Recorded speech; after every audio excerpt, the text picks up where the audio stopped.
Okay, so we're going to be covering some best practices as well as repeating some stuff from last week. Best practices being use singular names for tables, use descriptive names that follow the application domain, avoid abbreviations unless they are widely recognized, separate words in table and column names with underscores. Use consistent capitalization. So if you're using camelCase, always use camelCase. If you're using PascalCase, always use PascalCase. So the first example here, we have create table customer. That's very descriptive. Makes sense. It's very consistent. The ID is an ID with a primary key. First name, varchar. Last name, varchar. And so on.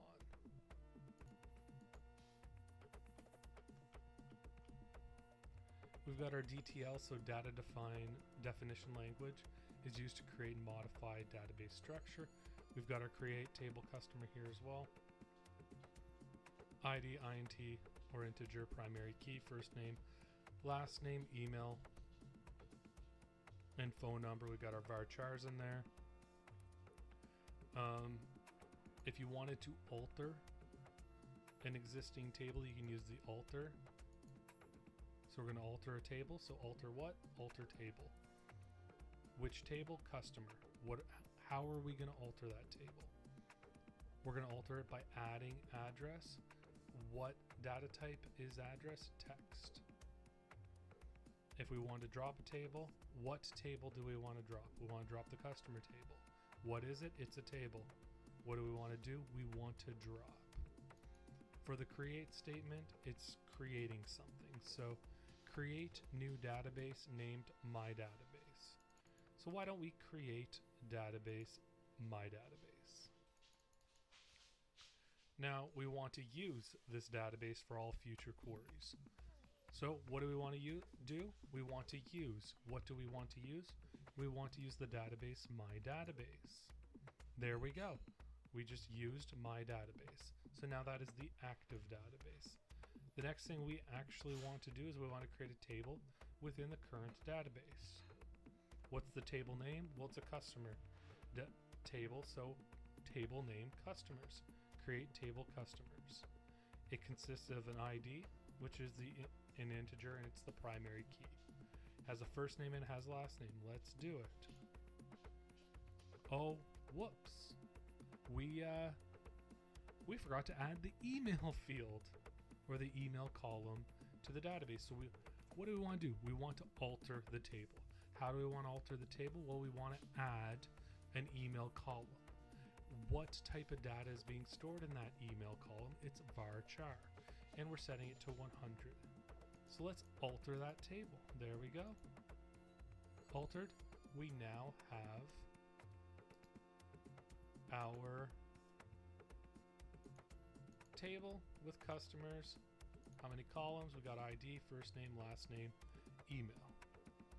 Well, we want to do some more modifications. We don't think that the data or the storage available within those records is going to be large enough.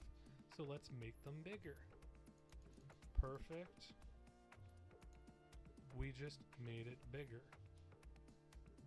So let's refresh just so you can see varchar 75. What next? We now want to rename the column. So let's rename it. And let's refresh. There we go. First name now got renamed to full name. Now let's do some dropping. We do not want that table anymore, so we're going to drop it. What happens whenever we refresh the database? Well, the table's gone. Now we're going to drop that table. That database. So now, if we do a refresh, that entire database is now missing. Well, we're going to have to use it some more. Let's go back. Let's create database my database. There we go. Now let's use it. Because we got some stuff we want to do. We didn't deal with constraints yet. So that's what we're going to do next. Constraints are used to enforce data integrity within your table. Before we do that though,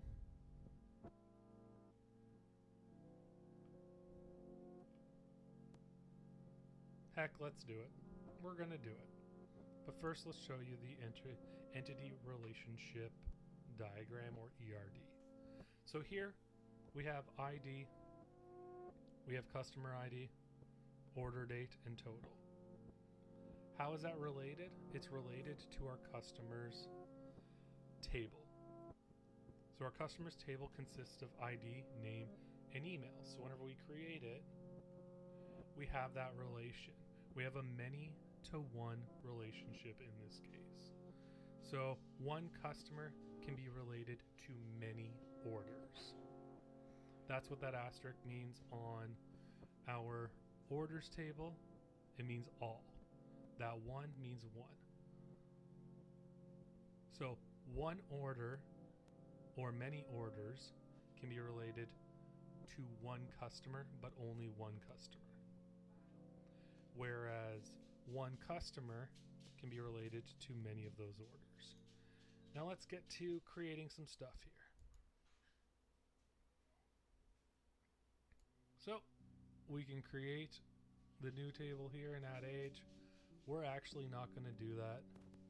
We're going to skip ahead to our sample data here. So we're going to create a table customers, execute, perfect. So let's just do a refresh here just so you guys can see what's going on. We have my database tables, we now have customers. Next thing we want to do is we want to create our table for orders. Let's refresh that, table for orders. We're actually going to do a couple things here though. We actually want to do some altering.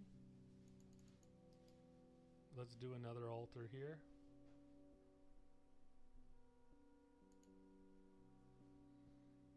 There we go.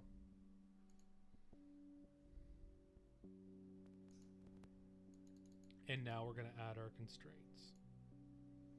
So again, our constraints are there to help with our data integrity, and our constraints here, foreign key customer ID is customer ID, references customer's ID. But now we want to actually create a stored procedure. So what we're going to do here is we're actually just going to grab a copy of this stored procedure. We're going to go to our procedures within this database. Let's go create new procedure. What are we going to call it? We're going to call it insert customer. Now what is a stored procedure used for?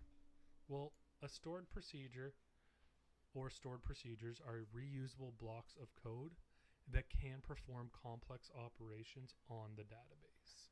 So that's what we're doing here. We're going to create a stored procedure that can be reused over and over again. I'm going to click OK here. I'm honestly just going to paste this bad boy in here. Let's do a save, assuming I have it all in there correctly. So we're going to put first name, last name, and email. So insert into customers first name, last name, email, and then the values.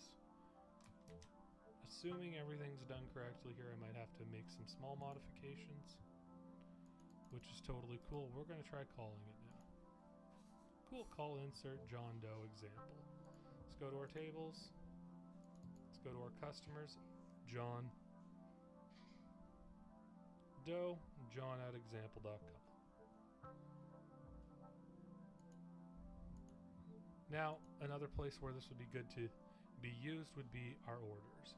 We're going to be entering basically the same data over and over again, so we just want to create a stored procedure for that. That's for you guys to deal with later. So that's it.